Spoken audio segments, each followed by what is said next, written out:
Foreshadowing is the mysterious whisper that hints at the secrets yet to be unveiled. Jocelyn Murray. You're listening to Writing Roots, brought to you by Aspen House Publishing. Welcome to Writing Roots. I'm Lee Hull. And I'm Lee Esses. Welcome to our bonus episode on foreshadowing. One of the things that we noticed as we were putting notes together for this entire season is there was a whole bunch of advice out there in the world on what not to do with foreshadowing. We've talked all month about how to get the timing right, how to do the breadcrumbing, how to do it in very specific circumstances for plot progression. Foreshadowing, though, is one of those things that is so easy to mess up. It is so easy, instead of being that mysterious whisper, turning it into a bludgeon that just smacks the readers over the head. You don't want that. So the first thing that we want to talk about today, as far as how not to foreshadow, is identifying what bad foreshadowing looks like. What makes this foreshadowing good and this foreshadowing bad? We have a few major categories, and they are deflating the suspense instead of ramping it up, if it's overused, if it's overdone, if you're telling instead of showing in a bad way, or if you're not fulfilling that foreshadowing. So let's get into the deflating the suspense. When you have bad foreshadowing, this usually happens when you tell too much or you're too plain about the foreshadowing. Obviously, you have cases like prophecy, where you are laying out very specifically, hey, here's this thing that's going to happen. But like we said in the prophecy episode, there's a lot of questions still about how that is going to be carried out, or the specifics, because prophecies are often vague. If you aren't vague, if you're being too plain about it, there's no longer a question of how it's going to end. There's no longer a question of, will this happen? It's just, okay, when, I guess? But that really doesn't matter anymore because they know the outcome. Really great foreshadowing is a favorite tool of skilled authors because it gets the reader engaged. It gets them leaning forward. It gets them asking more questions. If you are giving too much, or if you're telling too late, or if you're distracting from the moment, you're doing all of these things that deflates the suspension instead of inflating it, then the reader just sort of sighs, their shoulders drop, and they lean back, which is not what you want as an author. I've also seen some things recently on TikTok about certain promotions for your book. Be warned, using certain tropes to promote your book can, in and of itself, ruin the foreshadowing, because it is a spoiler. That's what bad foreshadowing really is it's spoilers, and you don't want to do that. Another way that you can accidentally deflate the suspense is by giving the information to the right characters. And what we mean by that is the main character, the hero, learns something that is vital, but that information is received way too early in the story. So you're stuck in this place of, well, we have this information, but we can't do anything about it because, well, story reasons. If you're giving this foreshadowing to a different character, and therefore you're able to give it to the audience but not to the main character, that's a much more successful tool in conveying this foreshadowing. I saw someone post online recently asking about their story. It's from 2 points of view, a guy and a girl, and he is actually stalking her, and she thinks she's falling in love. An interesting story, but if the foreshadowing of however this relationship ends up is told directly to her, then it's deflating that suspense. If it's told to her daughter, who then fights for her sanity and her safety or whatever, then it's dramatic, it's interesting. We are hoping that this character wins over that one. The next point that we want to talk about when it comes to bad foreshadowing is the overused foreshadowing. You really don't need to bludgeon your readers with foreshadowing. They will pick up on the small things. You don't need 17 different things that foreshadow a single event. Like our opener said, it should be a mysterious whisper. not a guy shouting into a megaphone. If you're overusing foreshadowing in your storytelling, then it becomes chaotic. It's difficult to track as a reader what you're trying to say to them. Especially when it comes to things like murder mysteries, where you need to lay the groundwork for the correct killer, but not make it so obvious early on that the readers get frustrated. When you foreshadow too much in this case, the lack of subtlety that is just a spotlight on the killer is no longer fun. It's no longer an interesting read. Even if people can figure out the killer early, there still needs to be something that causes doubt. Whatever else you can do to help break up the foreshadowing that you have set down earlier in the story. And remember, the thrill of good foreshadowing comes in hindsight as much as it does beforehand. So as I'm looking back or rereading this story, going, oh, the sheriff canceled the meeting because he was actually the killer and he was sneaking out the back door while the hero was coming in through the front. That's cool. I didn't notice that at this time. I just thought the sheriff canceled the meeting. If you're too blatant about it, and you're going, this is foreshadowing, jazz hands, it's not fun anymore because we aren't able to look back with fondness at this scene and see it differently.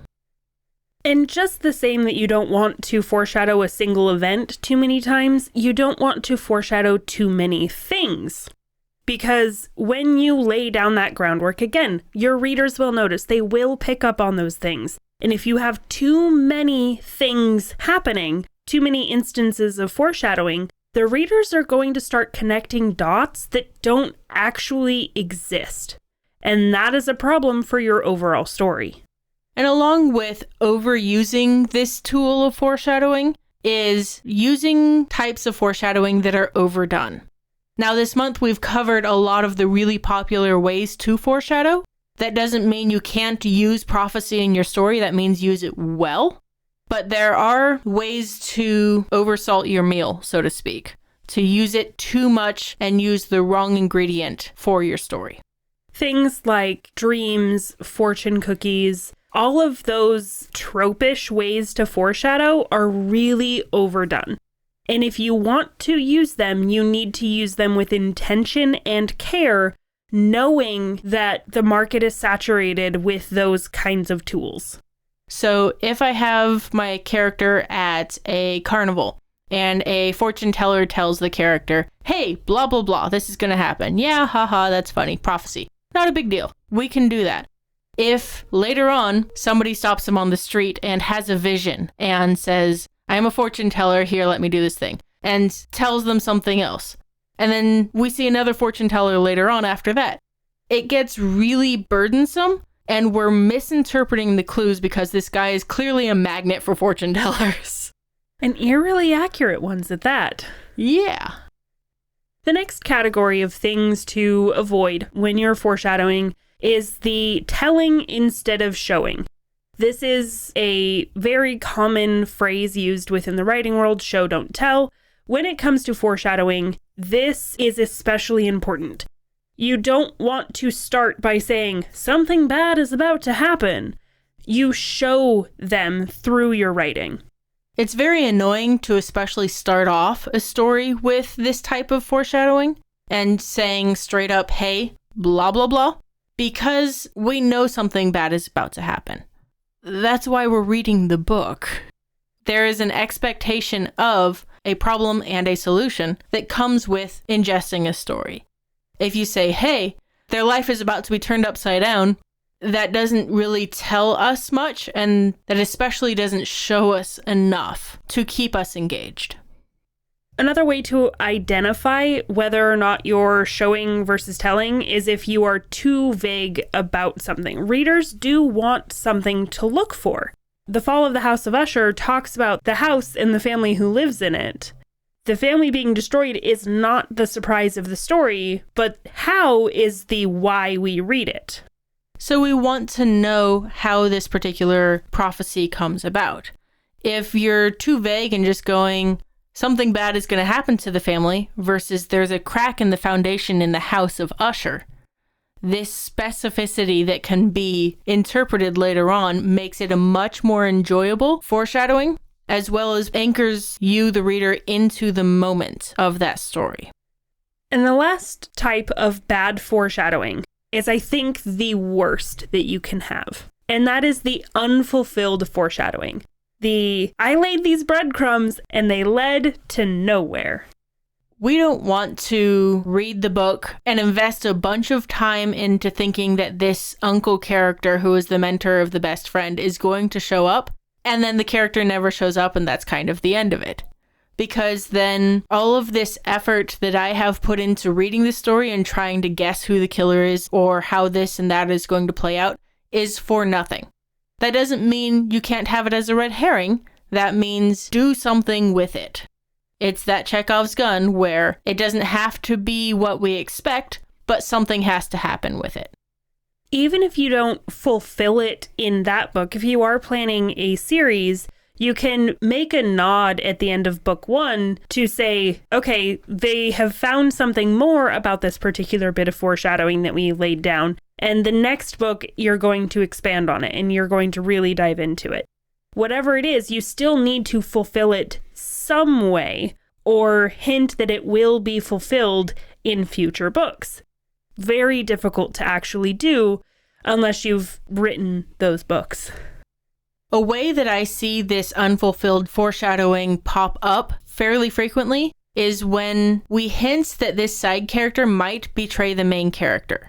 They are questioning their loyalties, the bad guy has started to bribe them, this and that, and then nothing happens with it.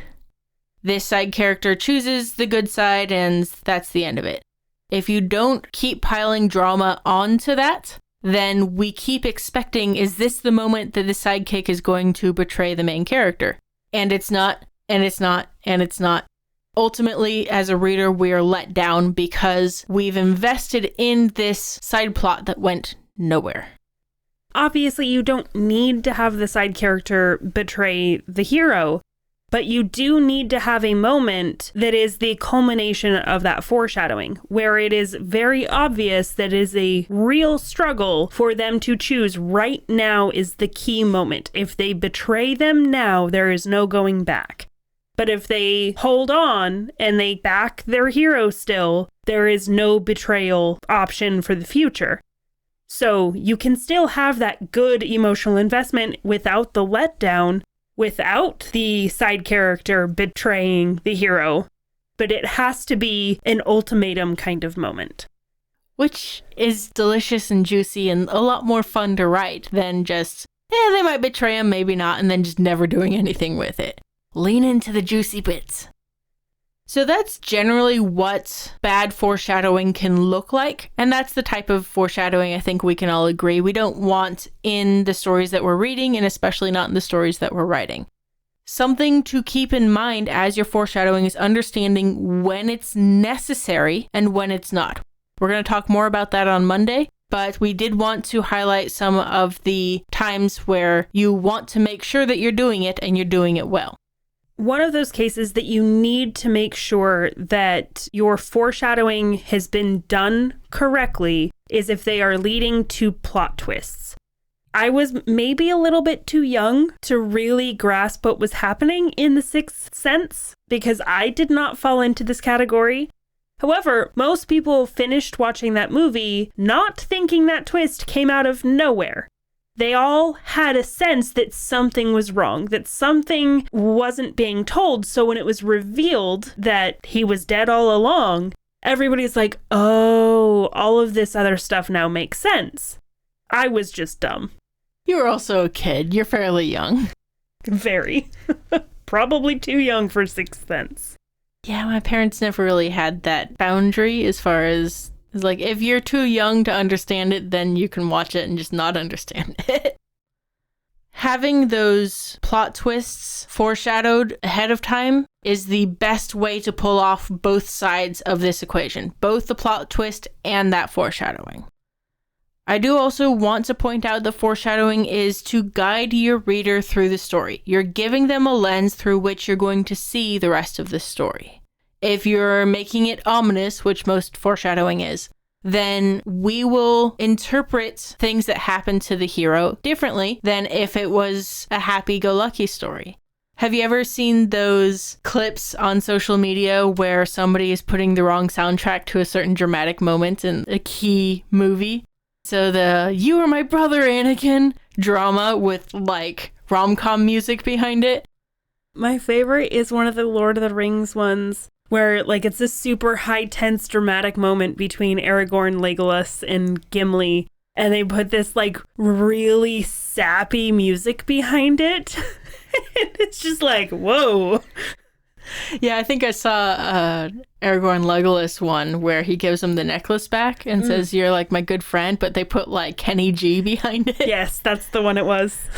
And that is the danger of not using foreshadowing to guide your reader through the story, because then they can interpret things however they want to interpret it. Foreshadowing is that soundtrack that sets the scene for the whole story. Getting that soundtrack right and getting that foreshadowing right will frame how they see everything else. Overall, when it comes to foreshadowing, subtlety and delicacy is the key. You don't want to overdo it, and it is way too easy to go overboard with foreshadowing and try to foreshadow everything or foreshadow something way too many times. So we want to talk a little bit on how to not overdo your foreshadowing. Like we mentioned earlier, subtlety is key. It should be something that's in the corner of their eye, or something that's small and dismissed by the character. Something that the reader might not even notice is foreshadowing until much later. One of my favorite examples of this was a mention in Words of Radiance, the second of the Stormlight Archive, where we see the king mention very briefly about these shadows and shapes that he's been seeing in the mirrors or out of the corner of his eye. And I didn't notice it until my third or fourth reread, I think, after the events of Oathbringer, that revealed exactly what those were. And suddenly I went, oh, that changes everything. It changed the context for so many things in book 1 and book 2 and book 3, and suddenly things were starting to piece together way more because of this very subtle piece of foreshadowing. Again, I was probably just too dumb to notice the first time around. That's ultimate craftsmanship, though. Even when you're being overt in the fortune teller is giving a prophecy to the main character, even when you're super obvious about it, the content of that foreshadowing, that prophecy, should only make sense afterward. If they're going on a date in the middle of November at a carnival, and the fortune teller says, that family that you're going to for Thanksgiving is going to chew you up and spit you out. So he's going, oh, maybe I shouldn't go to my girlfriend's family's house for Thanksgiving dinner. He's thinking that they're going to tear him a new one for dating the girl, and he's going to have all of these trials dealing with the girl's dad and blah, blah, blah. But it turns out the family is actually cannibals. They're literally going to chew him and spit him out. This is a reinterpretation of the same phrase that only makes sense after we learn that her last name is Donner. Another thing to keep in mind when you're doing this foreshadowing is don't lose track of the current moment in the actual story that you're telling. Don't focus so much on what's going to happen in the future that you forget to continue telling the real story. Because if you do that too much, readers are just going to get confused, especially if there is any sort of timeline stuff involved at all. Yeah, if we are doing a flash forward type foreshadowing and we spend more time forward than back, or if you're doing a flashback and they're spending more time back than forward, we lose track of what we're supposed to be emotionally invested in. Another thing that I feel like all of this comes down to is make sure that you're only foreshadowing one thing. You can foreshadow it in a whole bunch of different ways, but it should be she's actually going crazy, or this guy is actually the murderer. If you're also foreshadowing that she's going to do this and she's going crazy, it gets too confusing. There's too much. We're drawing connections that we aren't supposed to.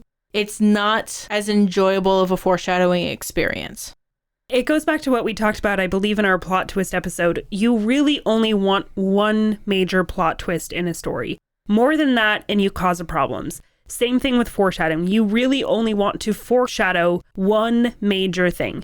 You can, of course, foreshadow a couple of small things that are minor details that really don't impact a lot. But if you're foreshadowing a big event, make sure that is your main focus for your foreshadowing in your story. And that goes hand in hand with our next point, which is to make sure that all of your foreshadowing moments are connected somehow. We're using the bird motif the entire time. It should be an establishing and a recall to that foreshadowing that you did so that they're all connected as one entire piece together. The ability to establish and recall is what makes foreshadowing work at its core.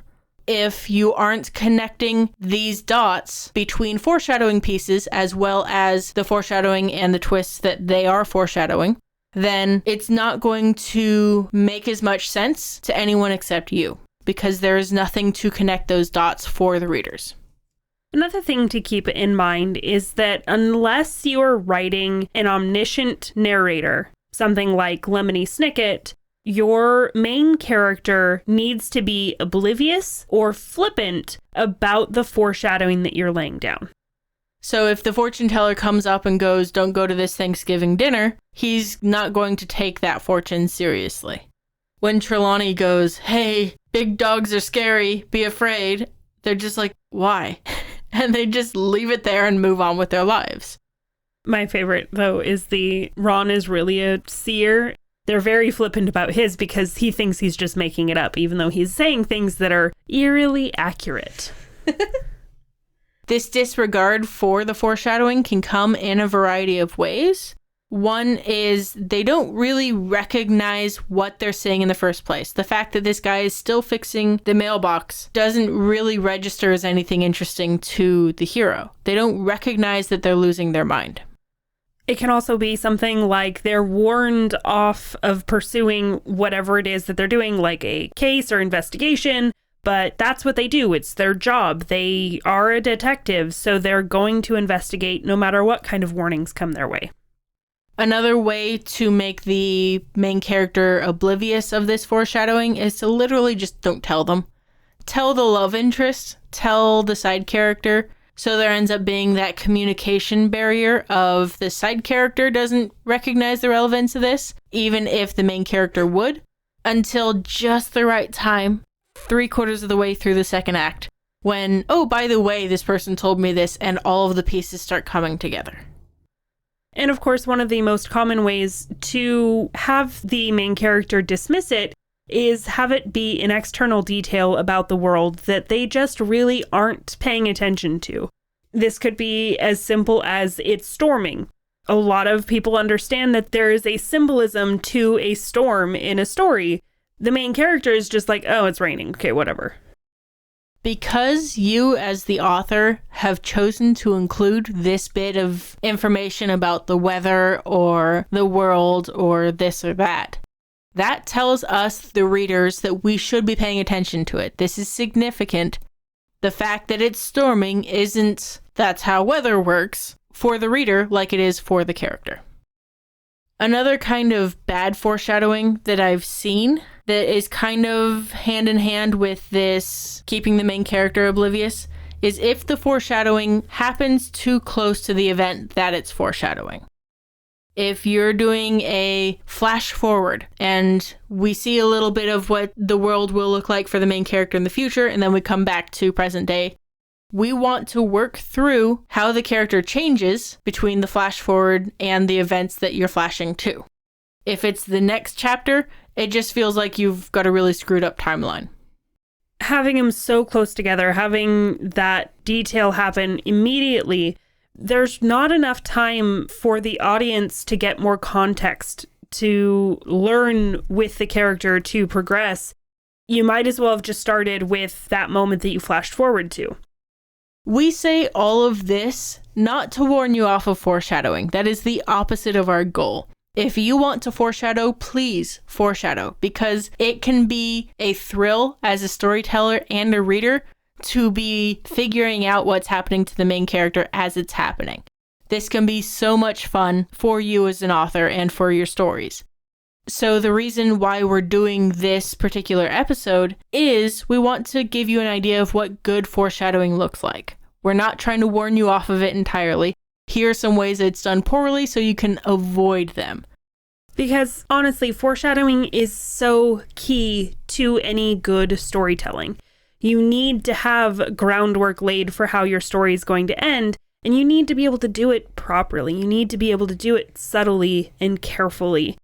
To do that, you need to know what good foreshadowing looks like and what bad foreshadowing looks like. Now, before we wrap up this episode, we do have a little bit of housekeeping. First of all, we wanted to mention that NaNoWriMo is coming. If you're participating in that, make sure you also hop onto our Discord server, because we're going to be on there pretty much constantly.